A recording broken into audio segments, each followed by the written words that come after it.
Dragonlance, Las Crónicas Perdidas, 1. El Mazo de Caras. Margaret Weis y Tracy Hickman. Audiolibro editado por Juan Pablo Flores Montaño, para El Amo del Calabozo, 2022.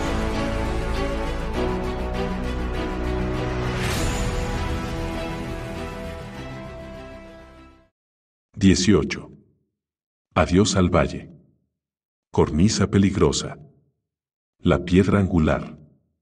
El primer día de viaje fue relativamente fácil para los refugiados. El segundo día no habían llegado muy lejos cuando eso cambió y empezaron las dificultades. La vereda proseguía hacia arriba y, a medida que subía, se hacía más empinada y más angosta hasta que al final se convirtió en una senda estrechísima con un muro vertical a un lado y un aterrador precipicio en el otro. Más allá se encontraba el paso. Casi habían llegado allí, pero antes había que salvar ese obstáculo. Tendrían que recorrer en fila ese tramo peligroso y Ribewind ordenó hacer un alto. Ya había muchos que estaban aterrados solo de ver el precipicio y el riesgo de caída tan cerca de los pies. Entre ellos, como Tanis había adivinado, se encontraba Goldmon. Había nacido y crecido en las llanuras centrales de Abanasinia, un territorio llano y monótono que se extendía a lo largo de kilómetros y kilómetros sin que nada se interpusiera entre ella y el glorioso cielo. Este mundo de montañas y valles era nuevo para Goldmon y no se había acostumbrado a él. Ribewind caminaba arriba y abajo de la fila animando a la gente cuando uno de sus guerreros llegó corriendo. «Es Goldmon», informó. «Será mejor que vengas». Ribewind encontró a su esposa con la espalda pegada contra la pared del risco, mortalmente pálida, temblando de terror. Se acercó a ella, y la mano con la que se asió a él con una fuerza increíble estaba fría como el hielo. Se hallaba a la cabeza de la fila. Ribewind no había olvidado el miedo que su esposa le tenía a los sitios altos y había intentado convencerla de que se pusiera al final, pero ella no quiso atender a razones. Afirmó que ya estaba curada del vértigo y había echado a andar con aparente seguridad. Podría haberlo conseguido, ya que no era un tramo largo, pero cometió el fatal error de mirar hacia abajo. Se vio a sí misma precipitándose al vacío y estrellándose contra el fondo sembrado de rocas, con los huesos rotos, el cráneo aplastado y las piedras salpicadas con su sangre, que iba formando un charco debajo del cuerpo destrozado. «Lo siento, no puedo hacerlo, esposo», musitó y, cuando él la apremió suavemente para que siguiera adelante, se puso rígida. «Dame unos instantes». Goldmon, dijo en voz queda mientras miraba hacia atrás, a los refugiados que aguardaban en fila, los demás te observan, te miran buscando en ti el ánimo necesario para cruzar. La mujer lo miró con expresión de súplica. «Quiero hacerlo. Sé que he de hacerlo, pero no puedo moverme». Miró de nuevo por el borde del precipicio a las rocas, los árboles y el valle que parecía tan lejano bajo sus pies, se estremeció y volvió a cerrar los ojos. «No mires abajo», aconsejó él. «Mira hacia arriba, hacia adelante. Fíjate en esa brecha en forma de V que hay allí en lo alto. Es el paso de montaña. Solo tenemos que cruzarlo y estaremos al otro lado». Goldmon miró, sacudió la cabeza y pegó la espalda contra la pared. «¿Has rezado a los dioses para que te den ánimo?», le preguntó el guerrero a su esposa. «En mi corazón está el coraje de mi Sakal, esposo», contestó con una sonrisa trémula, «pero aún tiene que abrirse paso hasta mis pies». Ribewind la amó más aún en ese momento y la besó en la mejilla. La mujer le echó los brazos al cuello y se ciñó contra él con tanta fuerza que casi le cortó la respiración. La condujo de vuelta a la vereda, a terreno firme, y se preguntó qué iba a hacer. Habría otros como su esposa a los que les resultaría difícil, si no imposible, recorrer aquel tramo. Tenía que discurrir una forma de ayudarlos. Le dijo a la gente que parara a descansar mientras pensaba en aquel problema. Reflexionaba en busca de alguna solución cuando vio llegar a buen paso, senda abajo, a uno de los exploradores. El hombre le hizo una seña. «Hemos encontrado algo extraño», informó el explorador. Arriba, en la brecha de acceso al paso, está tirado en el suelo el pico del enano. Quizá le pesaba mucho y no quiso cargar más con él, sugirió Ribewind. El explorador sonrió y negó con la cabeza. Sabes que no siento mucho aprecio por los enanos, jefe, pero no conozco a ninguno que no sea capaz de cargar a la espalda el peso de esta montaña si se le ha metido en la cabeza hacerlo.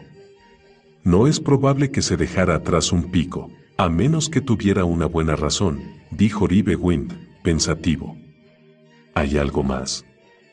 Nada que sugiera que el y Tanis fueron atacados o que encontraran la muerte. Si hubiese habido un ataque, habríamos visto señales de lucha, pero no hay sangre en las piedras, ni marcas en la tierra y no hay mochilas ni otros componentes del equipo. Para mí que ese pico se dejó a propósito, como una especie de señal, pero ninguno de nosotros ha sabido discurrir su significado. Dejadlo donde está, instruyó Ribewind. Que ninguno de los hombres lo toque hasta que yo vaya a echar un vistazo. A lo mejor consigo descifrar este misterio. El explorador asintió con la cabeza y regresó junto a sus compañeros. Se llamaba Garra de Águila y avanzó por la angostura con la fácil agilidad de un puma. Ribewind lo siguió con la mirada y observó la cornisa. Esta se ensanchaba en algunos sitios lo suficiente para que cupieran 2 o incluso 3 personas juntas.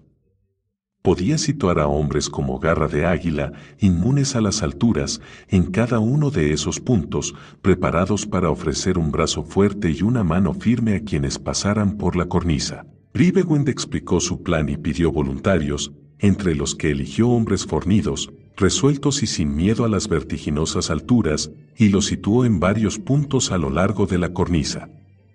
Luego se acercó a Goldmon, le dijo lo que tenía que hacer y señaló al primer hombre que se encontraba en la cornisa a unos cuantos palmos de distancia, con la mano extendida. Solo tienes que avanzar una corta distancia tú sola, le explicó. No mires abajo, lleva la espalda pegada a la pared y mira únicamente a Chotacabras. Goldmon asintió con un tembloroso cabeceo. Tenía que hacerlo, su esposo contaba con ella. Musitó el nombre de la diosa sanadora y luego, temblorosa, avanzó despacio, pasito a pasito. El corazón le palpitaba con fuerza y la boca se le había quedado seca. Consiguió llegar hasta la mano de Chotacabras y se agarró con una fuerza espasmódica. El guerrero la ayudó a pasar mientras la sujetaba firmemente y le hablaba en tono animoso. El siguiente hombre estaba más lejos, pero la mujer se volvió a mirar a Ribewind y le dedicó una sonrisa triunfal aunque un poco trémula antes de seguir adelante. Ribewind se sintió orgulloso de ella. Parecía que su plan funcionaba, pero avanzaban muy despacio. Para algunas personas no representaría una dificultad, por supuesto. Merite, que pasó después de Goldmon, recorrió el tramo de cornisa con seguridad, rechazando la mano de Chotacabras con un ademán. Otras, como Goldmon, se la asieron con toda su alma. Hubo quienes fueron incapaces de hacerlo caminando, pero los obligaron a cruzar a gatas. A ese paso, tardarían todo el día o más en llegar a la brecha del paso. Dejando a Elistan a cargo de la gente, Ribewind siguió adelante para ver por sí mismo el pico que, inexplicablemente, el enano había dejado atrás. Ribewind coincidió con Garra de Águila. El pico se había dejado allí de forma intencionada. Se preguntó por qué. Para señalar el paso no, porque desde ese punto resultaba obvio. Reparó en la roca veteada, distinta de las otras que había a su alrededor, y se fijó en la forma en la que la punta del pico descansaba en la piedra. Al acuclillarse se dio cuenta de que la punta no estaba en realidad apoyada, sino que se había encajado suavemente debajo de la roca. Se incorporó y, cruzado de brazos, escudriñó atentamente en derredor, arriba y abajo de la cara de la montaña. Los exploradores habían entrado en el paso a través de la cortadura y habían encontrado las marcas dejadas por Tanis. ¿Qué significaba, pues, aquel pico? Que era algo importante no le cabía duda, al menos, se dijo mientras observaba el lento avance de los refugiados vereda arriba, tengo tiempo para cavilar y deducirlo. No iba a disponer de tanto tiempo como pensaba. A última hora de la tarde, cuando el sol empezaba a ponerse y a envolver la vereda en sombras, Ribewind ordenó hacer un alto en la ascensión. Estaba contento con el ritmo que se había mantenido. Solo quedaban unas 100 personas más para pasar la peligrosa cornisa que conducía al paso. No había perdido a nadie en la travesía, aunque había habido momentos angustiosos cuando el pie de alguien había resbalado o alguna mano se había soltado de la que la sujetaba. O cuando un chiquillo se quedó paralizado en la cornisa, incapaz de moverse, y uno de los hombres tuvo que bajar poco a poco hasta donde se había quedado parado para rescatarlo. Los que habían cruzado ya se preparaban para hacer noche en el paso, aliviados de haber recorrido la primera parte del viaje y comentando, esperanzados, que lo peor ya había quedado atrás. Los exploradores habían informado a Ribewind del hallazgo de lo que parecía ser una antigua calzada enana. A partir de allí la marcha sería más fácil. Ribewind calculó que habrían atravesado el paso a media mañana. Algunos de los que aún no habían arrostrado el tramo de la cornisa necesitarían más tiempo, porque entre ellos había varios que todavía no habían tenido valor para intentarlo. El hecho de que sus compañeros de viaje hubiesen pasado sin incidentes les daba cierta seguridad y dijeron a Ribewind que creían que lograrían hacerlo tras una noche de descanso. Todo el mundo estaba muy animoso y se preparaba para acampar durante la noche. Laurana y Elistan se habían ofrecido a quedarse con ese grupo demorado y Ribewind había accedido con la tranquilidad de saber que la gente estaba en buenas manos. El atardecer se presentaba frío y acampar entre piedras distaba mucho de resultar cómodo. Ribewind convenció a los refugiados para que no encendieran lumbres. Cualquier luz en la montaña sería como un faro en la noche. Los refugiados se arrebujaron en capas y mantas y se tumbaron muy juntos unos a otros para darse calor, encajados entre las piedras de la mejor forma posible, preparados para pasar una noche incómoda y deprimente. Ribewind hizo las rondas y habló con los que hacían guardia para comprobar que estaban despiertos y alerta. Y durante todo el tiempo siguió dándole vueltas a la incógnita del pico. Lo último que hizo antes de acostarse fue quedarse plantado junto a la herramienta, cavilando a la fría luz de las estrellas que habrían querido decirle al dejarla allí. Un grito aterrado de su esposa lo sacó del sueño. Se despertó para encontrar a Goldmon haciéndolo por el hombro. Hay algo ahí fuera. Él también lo sentía, al igual que muchos otros, porque oyó gritar a la gente y la sintió bullir con inquietud a su alrededor. Ribewind ya estaba de pie cuando uno de los guardias llegó corriendo. «¡Dragones!», dijo en un susurro urgente, sin alzar la voz. «Sobrevuelan las montañas. ¿Qué pasa?», preguntó la gente, asustada, cuando Ribewind acompañó al guardia fuera del paso hacia la zona abierta desde donde podría otear. Miró hacia el norte y un estremecimiento lo sacudió. Oscuras alas tapaban las estrellas. Dragones en el extremo más alejado del valle. Volaban despacio y hacían amplios virajes, como si los reptiles cargaran un peso y se esforzaran para mantener la altitud. A Ribewind le recordó los virajes que hacía un halcón al intentar atrapar a un conejo de las praderas. El miedo al dragón lo atenazó, pero ahora ya sabía identificarlo y se negó a sucumbir a él. Estaba a punto de convocar a sus guerreros cuando oyó pisadas y, al volverse, encontró a los suyos agrupados a su alrededor, silenciosos y expectantes, esperando sus órdenes. «Eso es el ataque al campamento del Ketaí que nos avisó», dijo, sorprendido de su propia calma. «No creo que los dragones sepan que nos hemos marchado. Decidles a todos que han de permanecer en silencio y ocultos, que sus vidas dependen de ello. El llanto de un bebé podría delatarnos». Goldmon se alejó deprisa junto con algunos de los otros hombres de las llanuras y empezó a explicar a la gente el peligro que corrían. Aquí y allí, se oyó el lloriqueo de un niño, gemidos y gritos sofocados a medida que el miedo al dragón se propagaba, pero Goldmon y los demás estaban cerca para darles consuelo con plegarias a los dioses. Los dragones llegaron a un punto situado por encima de la arboleda quemada. Lunitari estaba medio llena esa noche y su luz brilló en las rojas escamas y en la figura con un yelmo montada en el primer dragón. Bribewen reconoció la máscara astada de Lord Verminar. Detrás de él volaban 4 dragones más. Mientras los observaba, el vuelo de los reptiles perdió velocidad.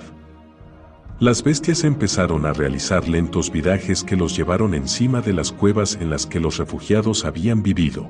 Aquellos no eran los gráciles y ágiles dragones rojos que Bribewen había visto combatiendo en el cielo de Pax Tarkas. Esos dragones volaban con pesadez y, de nuevo, tuvo la impresión de que llevaban una carga pesada. Hiltanas apareció a su lado. ¿Qué pasa con Laurana y con los que están al otro lado de la cornisa?, preguntó. Bribewen había estado pensando en Hederick y los que se habían quedado en el valle y solo supo sacudir la cabeza, consciente de que no tenía ninguna posibilidad. Entonces se dio cuenta de lo que preguntaba realmente Hiltanas. Se refería a los que todavía no se habían aventurado por la cornisa. Estaban acampados a descubierto, en la cara de la montaña, sin un sitio donde refugiarse ni donde ocultarse.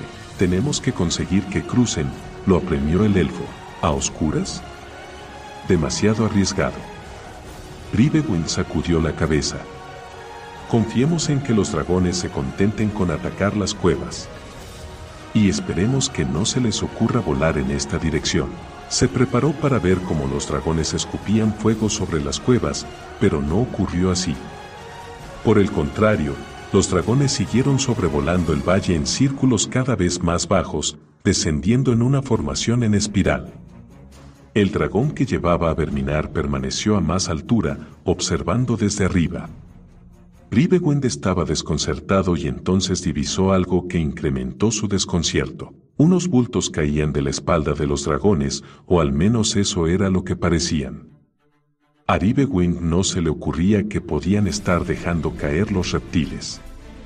Entonces dio un respingo, horrorizado. No eran bultos. Eran draconianos y saltaban del lomo de los dragones. Distinguía las alas de las criaturas al extenderlas cuando saltaban, veía la luz de la luna destellar en las pieles escamosas y en las hojas de las espadas. Las alas de los draconianos frenaban el descenso y los capacitaban para planear a fin de aterrizar cuando llegaban al suelo.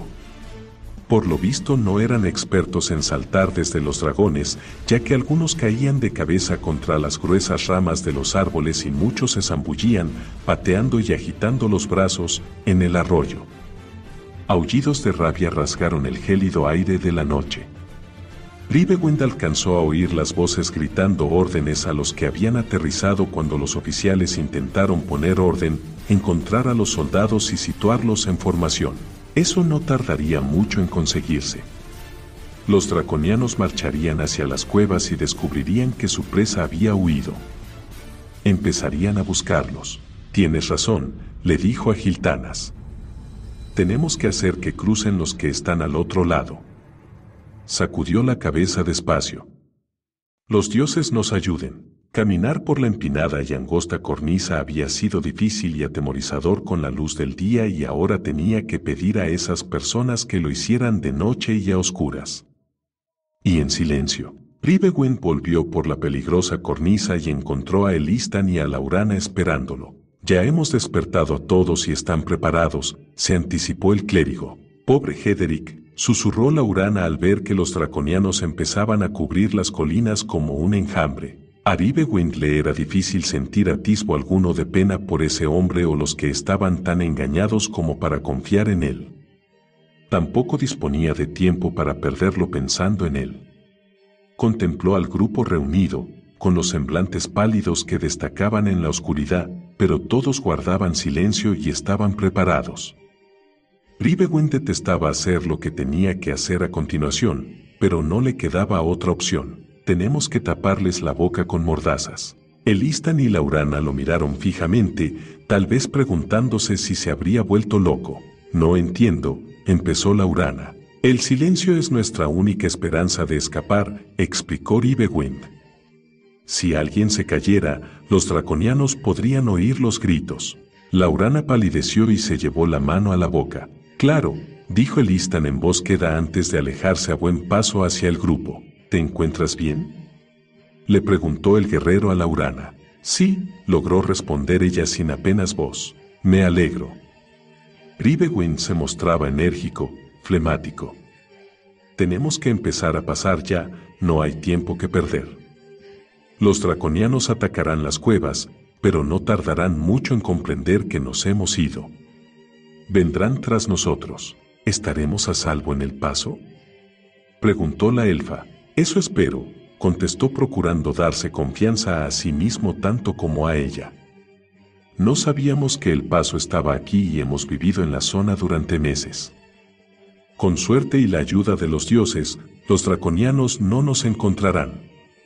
Si lo hacen, nos defenderemos del ataque. Dejó de hablar y dio un respingo. Fue como si la cegadora luz de un relámpago iluminara de pronto su mente. La punta del pico encajada en una piedra distinta de todas las demás. «¡Daos prisa!», apuró a Laurana. «Que sigan avanzando. No dejéis que nadie se pare». Se dio media vuelta para regresar, pero se volvió de nuevo hacia la elfa. «Si alguien se resiste a cruzar, habrá que dejarlo aquí. No tenemos tiempo para mimar a nadie». «Que se muevan todos». Regresó por la peligrosa cornisa arriba al tiempo que pensaba que en realidad resultaba más fácil hacerlo a oscuras. Así no se veía hasta donde podía uno caerse ni las afiladas piedras del fondo que aguardaban para destrozar el cuerpo. Los hombres que habían hecho lo mismo por la mañana ocuparon sus puestos a lo largo del tramo, listos para ayudar a los que ya empezaban a cruzar. Elistan estaba al principio para ofrecer palabras tranquilizadoras y bendiciones en nombre de Paladine. Con las mordazas ceñidas sobre la boca, la gente empezó a avanzar despacio a lo largo de la cornisa. Rivewin hizo un alto para mirar en la dirección donde se hallaban las cuevas y vio algunos draconianos que corrían ya hacia ellas. Una vez en la zona habitada, la sorpresa al ver que sus víctimas habían escapado los sumiría en una gran confusión. Pensarían que la gente se había internado más dentro de las cuevas y registrarían los túneles y pasadizos. Al final, los draconianos comprenderían la verdad, que las cuevas estaban abandonadas. Verminar sabía que los refugiados no podían dirigirse hacia el norte, la ruta más lógica era el sur. Allí sería donde buscaría en primer lugar. El hombre de las llanuras echó una ojeada hacia el este y se preguntó cuántas horas tendrían hasta el amanecer. No creía que fuesen muchas. «Venid conmigo», ordenó a sus guerreros. «No necesitaréis armas, sino picos. Y traedme a algunos de los hombres que trabajaban en las minas». La primera oleada de draconianos acometió contra los riscos que habían habitado los refugiados. Los aullidos lanzados con el propósito de causar espanto en sus víctimas dieron paso a maldiciones al registrar cueva tras cueva y hallar muebles toscos, juguetes, ropas y reservas de comida y agua que los refugiados se habían visto obligados a dejar atrás. Rivewin condujo a los mineros donde Flint había dejado el pico. Les enseñó la herramienta y la roca veteada mientras les explicaba lo que creía que el enano intentaba decirles. Los mineros examinaron el área lo mejor que pudieron a la luz de la luna y de las estrellas y convinieron en que aquella roca era una piedra angular. Sin embargo, que funcionara o no, eso ya no podían asegurarlo. El cruce por la cornisa proseguía, aunque con una lentitud angustiosa. Rivewin no le quitaba ojo al cielo. Aún no apuntaba claridad alguna, pero el brillo de las estrellas empezaba a difuminarse. Las últimas personas cruzaban despacio ya. Una de ellas, una joven, al llegar al otro lado trastabilló y cayó al suelo. Estaba temblando y las lágrimas le corrían por las mejillas, pero no hizo ruido. Goldmon la sujetó y se la llevó lejos de la cornisa. Laurana fue la penúltima en cruzar. Giltanas, uno de los que estaban situados a intervalos en la cornisa, le dijo algo en elfo mientras la ayudaba a pasar. Ella le apretó la mano y lo besó. Elistan fue el último y llevaba a un niño cargado a la espalda, con los bracitos del crío enlazados con fuerza alrededor del cuello. Los pasos del clérigo eran firmes y no vaciló. La madre del pequeño, que esperaba al otro lado de la cornisa, se cubría la cara con las manos, incapaz de mirar. «Ha sido divertido, Elistan», dijo el chiquillo tras quitarse la mordaza una vez que llegaron a terreno seguro.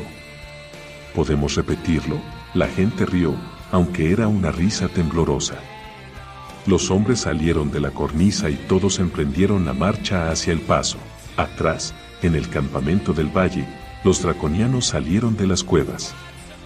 Ahora ya había lo suficiente para que Ribewind viera sin dificultad lo que pasaba allí. El dragón de Verminar se posó en tierra y los draconianos se apelotonaron alrededor del señor del dragón. Este inclinó la cabeza para conferenciar con sus oficiales. A su orden, los otros 3 reptiles rojos sobrevolaron el valle en distintas direcciones. Uno fue hacia el este, otro hacia el oeste, el tercero lo hizo hacia el sur, directo hacia los refugiados. Sin embargo, el reptil no miraba hacia allí, sino hacia abajo, escudriñaba el suelo del valle. ¡Rápido, rápido!, urgió Ribewind en voz baja mientras azuzaba a la gente y la conducía como antaño había hecho con las ovejas. Refugiaos en el paso, moveos tan deprisa como podáis. La gente apretó el paso, sin pánico, y Ribewind empezaba a pensar que al final iban a tener éxito y que escaparían sin ser vistos, cuando un grito hendió la noche. «¡Esperad! ¡No me abandonéis! ¡No me dejéis aquí!». El dragón oyó la voz, alzó la cabeza y dirigió la mirada hacia allí. Mascullando maldiciones, Ribewind se volvió. Hederick corría por la vereda, y la tripa fofa se le sacudía arriba y abajo, tenía la cara congestionada y boqueaba como un pez fuera del agua. Sus acólitos corrían detrás de él y se propinaban empellones y codazos en su pánico por ir más deprisa. El sumo teócrata llegó a la cornisa, miró a Ribewind, miró hacia abajo y se puso lívido. «No puedo cruzar por ahí. Todos los demás lo hemos hecho», replicó fríamente el hombre de las llanuras, que a continuación señaló hacia el dragón. El reptil había virado y volaba directamente hacia ellos. Los partidarios de Hederick lo apartaron sin miramientos, entraron en la cornisa y la cruzaron casi corriendo.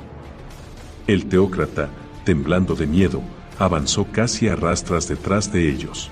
Llegó al final de la cornisa sin incidentes y se acercó hecho una furia a Ribewind, dispuesto a interpelarlo con protestas y demandas.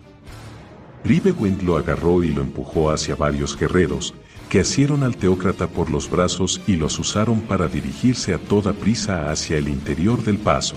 El dragón levantó la cabeza y lanzó un gran bramido. Ribewind corrió hacia el lugar donde el enano había dejado el pico.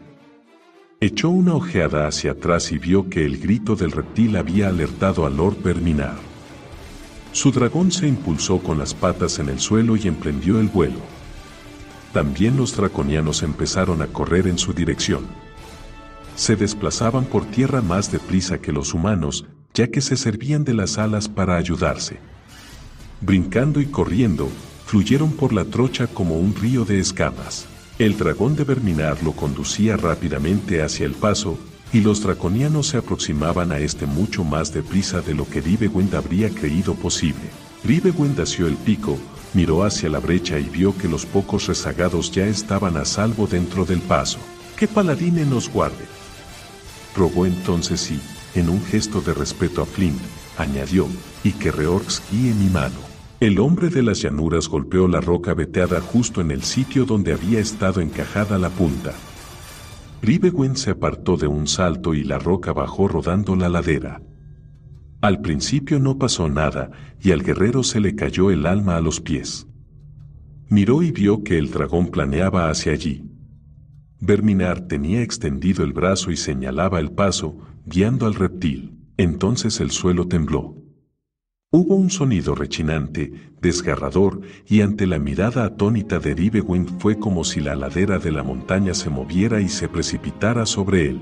Dio media vuelta y corrió hacia la seguridad del paso. Las galgas que brincaban sobre otras rocas grandes le pasaban volando por encima de la cabeza. Con un ruido semejante al trueno, el corrimiento de tierra cayó en cascada vertiente abajo y se llevó por delante la trocha y la cornisa que acababan de cruzar los últimos refugiados. La brecha del paso empezó a llenarse de pedruscos. Ribewind se tiró aplastado contra el suelo y se protegió la cabeza con los brazos. No veía al dragón, pero oía los rugidos de frustración de la bestia. El corrimiento siguió unos instantes más y entonces terminó y se hizo un repentino silencio roto únicamente por algunas piedras al desplazarse o al encajar en el sitio. El guerrero alzó la cabeza con precaución para mirar. El paisaje había cambiado. La entrada al paso estaba obstruida por unas enormes galgas. Al otro lado de la nueva pared rocosa se oía batir las alas al dragón. El reptil no podía aterrizar. El corrimiento de tierra había arrastrado o cubierto cualquier zona llana que hubiese existido antes en la cara de la montaña. Bribewind oyó ruidos como si el reptil estuviera intentando abrirse paso con las garras a través de los escombros. No debió de resultar efectivo el intento ya que el dragón cejó pronto en su empeño. Bribewind alzó la vista al cielo. Las cumbres nevadas se erguían a gran altura sobre él a ambos lados. Asustado, se preguntó si el dragón intentaría sobrevolar el paso. La brecha era angosta y escarpada, no creía que el dragón cupiera por ella. Desde luego, correría el riesgo de dañarse las alas. El reptil aún podía hacer estragos desde gran altura. El guerrero esperó en tensión ver la sombra del inmenso corpachón y de las alas tapando la luz del alba, pero el dragón no apareció. Solo fue consciente de que se había marchado cuando dejó de sentir el miedo al dragón. De momento, estaban a salvo. De momento, Bribewind pasó entre las piedras para reunirse con los demás. Estaban abrazados unos a otros entre risas, lágrimas y plegarias de agradecimiento y júbilo. El guerrero no podía unirse a la celebración. Sabía muy bien la razón de que Verminar no hubiera atacado. No hacía falta que su dragón se arriesgara a entrar por la angosta brecha cuando lo único que tenía que hacer era salirles al paso por el otro lado. Como Taike les había contado, había draconianos en la otra vertiente de la montaña. Los refugiados no podían quedarse agazapados en el paso para siempre. Al final tendrían que salir y las fuerzas del Señor del Dragón los estarían esperando, indudablemente. Su única esperanza era que Tanis, Flint y los otros encontraran las puertas a Thorvaldin. En caso contrario, los refugiados habrían llegado a un punto muerto, literalmente. Segunda parte. 19. Vuelve el príncipe Grayen. Las puertas de Thorvaldin. ¿Y ahora qué? Encabezados por un Sturm sometido a la influencia mágica del yelmo encantado, los compañeros avanzaron hacia el buscador de nubes dando vueltas y revueltas y ascendieron por una escarpada garganta que penetraba en la vertiente de la montaña. La garganta era una entre tantas y sin la guía del príncipe no la habrían encontrado nunca o la habrían elegido por pura casualidad. Tanis siguió marcando el camino para los refugiados y más de una vez se preguntó si no estaría perdiendo el tiempo. A menudo se volvía a mirar por donde habían llegado con la esperanza de ver alguna señal de que se encontraban a salvo, pero la niebla o las nubes bajas ocultaban el paso con frecuencia y no se veía nada. El ascenso estaba siendo relativamente fácil. Cada vez que llegaban a una parte de la garganta que por lo empinada habría resultado difícil de subir, encontraban toscos escalones tallados en la pared rocosa que hacían segura la travesía. Ni siquiera a Raistlin le resultaba trabajosa la marcha. La noche de descanso le había permitido recobrar las fuerzas. Decía que el aire puro y frío de la montaña le abría las vías respiratorias. Tosía menos y, de hecho, parecía estar de un relativo buen humor. Con el sol radiante en un cielo totalmente despejado se divisaban las desoladas llanuras que se extendían bajo ellos y a lo lejos la fortaleza en ruinas que, como había dicho Caramon, parecía una calavera en una bandeja. Avanzaban a buen ritmo, al menos hasta donde Tanis podía juzgar considerando que ignoraba dónde iban. Le había preguntado a Sturm más de una vez que le señalara su punto de destino, pero el caballero, sacudiendo la cabeza, se había negado a contestar y había seguido caminando. Tanis miraba a Flint, pero el enano se limitaba a encogerse de hombros. Era obvio su escepticismo respecto a todo aquello. Si hay una puerta en la ladera de la montaña, no la veo, rezongó malhumorado. A medida que ascendían, el aire se enrarecía y era más frío. Los humanos, el semielfo y el kender empezaron a sentirse mareados y a costarles más trabajo respirar. Espero que no tengamos que ir mucho más lejos, dijo Tanis, que había alcanzado a Sturm. Si es así, me temo que algunos de nosotros no lo conseguiremos. Se volvió a mirar a Raistlin, que se había dejado caer al suelo, agotado. Adiós muy buenas al aire puro de montaña. Caramon estaba apoyado en un peñasco y Tasleof se tambaleaba un poco. Hasta Flint jadeaba un poco, aunque ese viejo gruñón se negara a admitir que le pasaba algo. Sturm alzó la cabeza y oteó a través de las ranuras del yelmo. Casi hemos llegado. Señaló un saliente de piedra de menos de 2 metros que sobresalía de la cara de la montaña. La garganta terminaba allí. Tanis se volvió a mirar a Flint y, para su sorpresa, advirtió que los ojos del viejo enano resplandecían en su rostro encendido. Su amigo se atusó la barba con una mano. Creo que hemos dado con ello, muchacho, susurró. Creo que estamos cerca. ¿Por qué? ¿Es que ves algo? Preguntó el semielfo. Es un palpito, una sensación. Siento que es cierto. Pues yo no siento nada, contestó Tanis mientras miraba a su alrededor. No veo nada, ni señal de una puerta. Tú no puedes, repuso Flint, enorgullecido. Con esos ojos tuyos, mitad elfos y mitad humanos, no. Admítelo, amigo mío.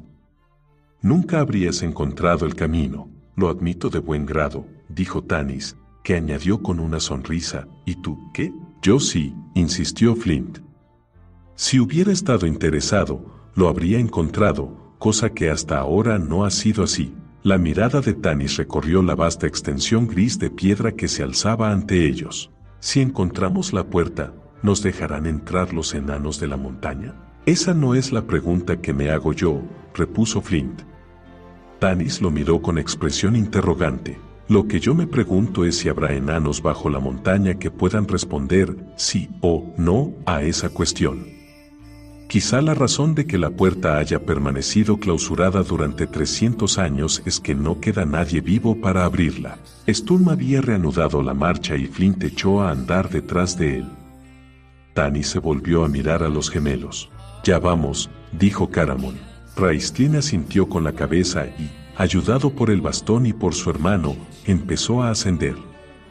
Tasleof lo seguía. Dejaron la garganta y llegaron a la cornisa rocosa. Esto lo construyeron enanos, dijo Flint mientras pateaba con fuerza el saliente. Hemos llegado, semielfo. Hemos llegado. La cornisa era lisa y llana. Antaño había sido mucho más ancha, pero partes de ella se habían caído o desmoronado con el paso del tiempo. No habían avanzado mucho por el saliente, tal vez unos 15 metros, cuando Sturm se detuvo y se volvió de cara a la pared rocosa. Flint escudriñó ávidamente la piedra. Los ojos se le humedecieron. Soltó un largo y trémulo suspiro. Cuando habló, la voz le sonó enronquecida. La hemos encontrado, Tanis. La puerta de Thorvaldin, ¿de veras? El semielfo miró arriba y abajo y no vio nada salvo roca lisa. Sturm se acercó a la pared con la mano extendida. «¡Mira eso!», exclamó en voz queda Flint. Raistlin apartó con el codo a Tanis en su ansiedad por ver lo que estaba a punto de ocurrir. Tasleof corrió junto al caballero y miró, expectante, la pared vacía. «Yo que tú no me quedaría parado ahí», advirtió Sturm. «Es que no quiero perderme nada», protestó el kender. Sturm se encogió de hombros y, volviéndose de cara a la montaña, levantó las manos y gritó unas palabras en lengua enana. «Soy Grayen, hijo de Duncan, el rey bajo la montaña. Mi espíritu regresa a las estancias de mis antepasados. En nombre de Reorx, requiero que la puerta se abra». Al oír mencionar el nombre del dios, Flint se quitó rápidamente el yelmo y lo sostuvo contra su pecho, inclinada la cabeza. Un rayo de luz irradió desde el rubí engarzado en el centro del yelmo de Sturm. Roja y resplandeciente como el fuego de la forja de Reorx, la luz iluminó la cara de la montaña. El suelo retumbó y tiró a Tanis, que se quedó a gatas. La montaña tembló y se sacudió. Raistlin mantuvo el equilibrio apoyado en el bastón. Caramon también cayó al suelo y se deslizó senda abajo un tramo. Una puerta colosal, de unos 18 metros de ancho por 9 de alto, apareció en la vertiente de la montaña.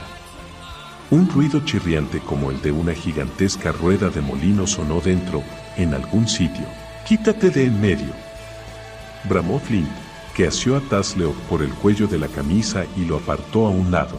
Como el tapón de un barril de cerveza, el colosal bloque de piedra salió de la pared y se deslizó por el saliente justo por donde antes había estado Tasleof. Ahora que la enorme puerta estaba abierta, vieron un inmenso mecanismo con forma de tornillo que empujaba el bloque de granito hacia afuera.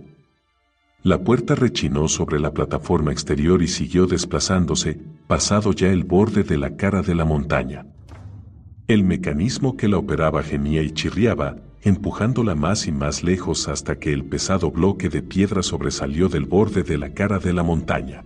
El eje que impulsaba la puerta era de roble, macizo y fuerte, pero no pudo soportar la brutal tensión y se partió. El bloque de piedra se tambaleó y se precipitó por el vacío para estrellarse con gran estruendo en las rocas del fondo. Los compañeros contemplaron el desastre en un silencio impresionado. Entonces, Raistlin habló. «La puerta de Thorvaldin está abierta», dijo. «Y ya no puede cerrarse». Tanis comprobó que todos se encontraban bien. Caramon subía por la senda de la garganta, Flint apartaba de sí a Tasleof, que intentaba abrazar al enano mientras afirmaba que le había salvado la vida. «¿Dónde está Sturm?», preguntó el semielfo, alarmado, temeroso de que la puerta lo hubiese aplastado. «Entró poco después de que la puerta se abrió», informó Raistlin. «Maldita sea», masculló Tanis. Se asomaron al hueco dejado por el bloque de granito, pero no se veía nada ni se oía nada. Un aire cálido con un intenso olor a tierra salía a bocanadas de la caverna. Flint, serio el gesto, enarboló el hacha. Empezaron a entrar lenta y cautelosamente, todos excepto Tasleof. «Apuesto a que soy el primer Kender que pisa Thorvaldin en 300 años», gritó y, blandiendo la jupak, entró a la carrera al tiempo que gritaba: «¡Hola, enanos! Estoy aquí, lo más probable es que sean 300 siglos», masculló Flint, iracundo. «Jamás se ha permitido entrar a un Kender bajo la montaña. Y con toda la razón, he de añadir». El enano fue en pos de Tas con andares pesados, como si soportara una carga. Tanis y los demás se apresuraban a reunirse con él cuando, procedente de la oscuridad, llegó la voz de Tasleof articulando la exclamación que más teme todo aquel que haya tenido trato con Kenders. «UPS, Tas», gritó el semielfo, pero no tuvo respuesta. La pálida luz del sol entraba a raudales por la puerta, de manera que iluminaba el camino de los compañeros un corto trecho. Sin embargo, enseguida dejaron la luz atrás y los engulló la noche impenetrable e infinita. «No alcanzo a verme la nariz», rezongó Caramon. «Raist, enciende el bastón». «No, no lo hagas», lo previno Tanis. «Aún no. No conviene que delatemos nuestra presencia. Y hablad en voz baja. A menos que estén sordos, los enanos ya saben que nos encontramos aquí», comentó Caramon en tono irritado. «Es posible», admitió el semielfo, «pero más vale pecar de precavidos». «Los enanos pueden vernos en la oscuridad», le dijo Caramon a su gemelo en un susurro. «Tanis también ve en la oscuridad. Nosotros somos los que estamos ciegos». De la oscuridad llegó el sonido de pies a la carrera y el entrechocar metálico de piezas de armadura. Caramon enarboló la espada, pero Tanis sacudió la cabeza. «Es Flint», les dijo. «¿Has encontrado a Tas?», le preguntó al enano cuando llegó donde estaban ellos. «Sí». «Y a Sturm», informó Flint en tono lúgubre. «Mirad allí. Vedlo por vosotros mismos. Ese Kender tonto se ha metido en un buen aprieto esta vez. Los han capturado los Teiwars. No veo nada», masculló Caramon. «Chitón, hermano», aconsejó Raistlin en voz queda. Tanis, con su visión elfa, vio a Sturm tendido en el suelo, ya fuera muerto o inconsciente. Tasleov se había agachado junto al caballero y sostenía el yelmo del príncipe Grayen en las manos. A juzgar por las apariencias, había estado a punto de ponérselo cuando lo interrumpieron. 6 enanos, equipados con cota de malla que les llegaba a las rodillas y armados con espadas, rodeaban al Kender. Al menos, Tanis imaginó que eran enanos. No lo sabía con seguridad, porque nunca había visto enanos con esa apariencia. Eran delgados y parecían desnutridos, tenían el cabello largo, negro y desgreñado, las negras barbas también tenían un aspecto desastrado. La piel no era del tono acastañado que se veía en la mayoría de los enanos, sino de un blanco enfermizo, como la tripa de un pez. Olía el hedor de sus cuerpos sucios. 3 de los enanos apuntaban con la espada a Tasleov, en tanto que los otros 3 rodeaban a Sturm con la aparente intención de robarle la armadura.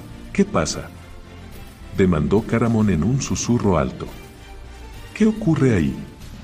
No veo, Shirak, dijo Raistlin, y el cristal del bastón irradió una luz brillante. Creí haberte dicho que no. Empezó Tanis, que se había vuelto hacia él, enfadado. Unos gritos penetrantes lo interrumpieron. Se giró, estupefacto, y vio que los enanos tiraban las espadas al suelo para protegerse los ojos con las manos mientras gemían de dolor y maldecían con rabia. Flint se volvió a mirar a Raistlin con los ojos entrecerrados. ¿Por qué me miras así?, demandó el mago. Dijiste que eran enanos Taywars. He sabido que los Taywars son extremadamente sensibles a la luz.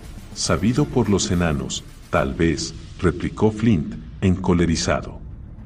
No conozco ningún humano que haya oído hablar de los Taywars. Bueno, pues ahora ya conoces a uno, repuso fríamente Raistlin. Flint miró de soslayo a Tanis, que sacudió la cabeza. El semielfo nunca había oído nombrar a los Taywars y era amigo de Flint desde hacía muchos años. A decir verdad, Raistlin se estaba comportando de un modo extraño en ese viaje, incluso tratándose de él. Largo de aquí, escoria Taywar, ordenó Flint en la lengua enana.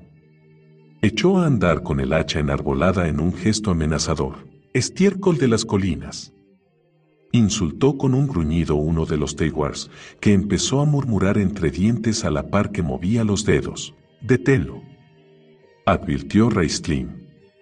Está lanzando un conjuro. Flint se frenó de golpe. Tú eres el mago. Deténlo tú, le gritó a Raistlin. Entonces, quítate de en medio. Flint se arrojó de bruces al suelo y oyó el chisporroteo de los rayos que pasaban por encima. Los rayos relampagueantes alcanzaron al Taywar en el torso y una conmoción sacudió la cámara. El cuerpo humeante del Taywar se desplomó. Sus compañeros renunciaron a su intento de robar a Sturm y huyeron por un pasadizo a toda prisa.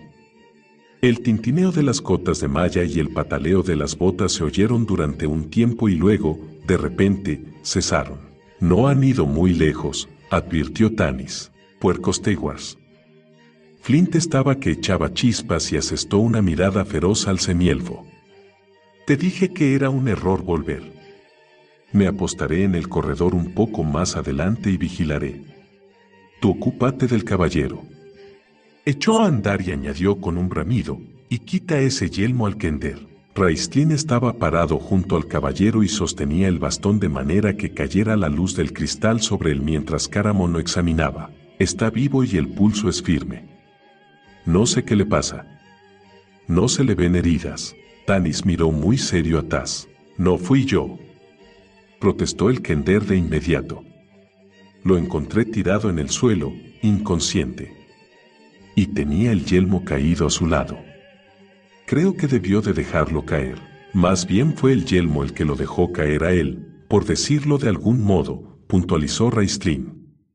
Puesto que el príncipe Grayen vuelve a estar en el hogar de sus antepasados, la magia del yelmo ha liberado al caballero. Cuando Sturm despierte, volverá a ser el de siempre. Una lástima. Creo que lo mejor será que me des ese yelmo, pidió Tanis al Kender al tiempo que extendía la mano. Tasleov apretó el yelmo contra su pecho. Esos horribles enanos iban a robarlo. Yo lo salvé. ¿Puedo probármelo aunque solo sea una vez? Me encantaría ser un enano, por encima de mi cadáver. Voceó Flint desde la oscuridad. Sturm. Caramon sacudió a su amigo por el hombro. Sturm, despierta. El caballero gimió y abrió los ojos. Miró a Caramon con desconcierto un instante y entonces reconoció a su amigo. ¿Por qué me has dejado dormir tanto rato? Tendrías que haberme despertado. Mi turno de guardia debe de haber pasado hace mucho. Se sentó y se llevó la mano a la cabeza, aquejado de un repentino mareo. Estaba teniendo un sueño de lo más extraño. Tanis llamó con un ademán a Raistlin para hacer una parte con él. ¿Recordará algo de lo que ha pasado? Lo dudo, contestó el mago. De hecho, podría costarle trabajo creernos cuando le contemos lo que le ha pasado. Sturm, te juro que es verdad. Dijo Caramon en ese momento. Te pusiste el yelmo y de repente dejaste de ser tú. Eras un enano, el príncipe Grayen. Ya no estamos en el monte de la calavera. No, en serio, Sturm, no te miento. Ha ocurrido así, lo juro. Si no me crees, pregúntale a Tanis. Sturm se volvió hacia el semielfo y se echó hacia atrás, sobresaltado. ¿Qué haces aquí, en el monte de la calavera? Te fuiste con Flint. Hizo una pausa y miró en derredor, aturdido. Entonces, ¿es verdad lo que dice Caramon? ¿Que he estado bajo una especie de encantamiento? ¿Y qué nos encontramos dentro de Thorvardin? ¿Qué os conduje yo aquí? Se notaba que estaba realmente perplejo. No sé cómo es eso posible. No tengo ni idea de dónde estamos ni cómo hemos llegado aquí. Quizá la próxima vez que te aconseje que dejes en paz un objeto me hagas caso, comentó Raistlin. Sturm lo miró y la cólera le encendió el rostro. Entonces los ojos se le fueron hacia el yelmo, que Tasleof le había entregado a Tanis con no poca renuencia y muchas protestas. El caballero lo estuvo contemplando largo rato y la ira se desvaneció. Miró de nuevo a Raistlin. Quizá lo haga, sí, dijo a regañadientes. Sacudiendo la cabeza, se dio media vuelta y echó a andar y salió del círculo de luz hacia la oscuridad. Necesita estar a solas un rato, dijo el mago, que detuvo a Tanis cuando el semielfo hizo intención de seguirlo para hablar con él. Tiene que acostumbrarse y aceptar a este otro Sturm. Tú tienes otros asuntos en los que pensar, semielfo. Sí, se mostró de acuerdo Caramon. Estamos aquí, en Thorvardin. Miró a Tanis. ¿Y ahora qué? Buena pregunta. La puerta se abría a un vestíbulo sembrado de piezas sueltas de armaduras y armas rotas, los despojos de una vieja batalla. Tanis miró a su alrededor y supuso, por las telarañas y el polvo acumulados, que allí no había habido nadie desde el final de la guerra, 300 años atrás. Para consolarse por lo del yelmo, Tasleof revolvía entre los despojos y Raistlin hurgaba con la punta del bastón algunos objetos, cuando Flint apareció corriendo de la oscuridad. «¡Alguien viene!». Enanos y Lars, por su aspecto. «Se han ensarzado con los Teywards», añadió. A lo lejos brillaba una luz y, aunque todavía no alcanzaban a ver a los enanos, sí les llegaba el ruido de pesadas botas en el suelo de piedra, el tintineo de armaduras y de cotas de malla y el entrechocar de armas. Una voz profunda habló en un tono imperativo. A la voz le respondieron maldiciones y hubo un ruido de pies corriendo. El golpeteo de las botas en el suelo continuó dirigiéndose hacia ellos. «Manteneos firmes y dejadme hablar a mí», los aleccionó Flint, que mientras decía lo último dirigió una severa mirada a Tasleof. «¿Quiénes son los Lars?», inquirió Caramon en voz baja. «¿En qué se diferencian de los Teywards?». A los Teywards se los conoce como enanos oscuros porque odian la luz. No son de fiar. Hace mucho que ansían gobernar bajo la montaña y, visto lo visto, a lo mejor lo han conseguido. También los Teywards son los únicos enanos que saben usar la magia, agregó Raistlin. Flint asestó una mirada venenosa al mago. Como decía, los Teywards no son de fiar, continuó. Los Lars eran los dirigentes de Thorvardin y fue su rey, Duncan, el que nos cerró las puertas y dejó que nos muriésemos de hambre. Eso fue hace mucho tiempo, amigo mío, comentó Tanis en voz queda. Es hora de dejar atrás el ayer. Lo pasado, pasado está. Flint no dijo nada. El golpeteo de botas se aproximó. Stone se había puesto su yelmo, que Caramon había llevado consigo durante el viaje, y tenía la espada desenvainada. Raistlin preparaba otro conjuro y Tasleof hacía girar la Jupak. El semielfo los miró a todos. Hemos venido a pedirles a los enanos un favor, les recordó. Acordaos de los que cuentan con nosotros. Será mejor que me dejes el yelmo de Grayen, pidió Flint. Tanis se lo dio.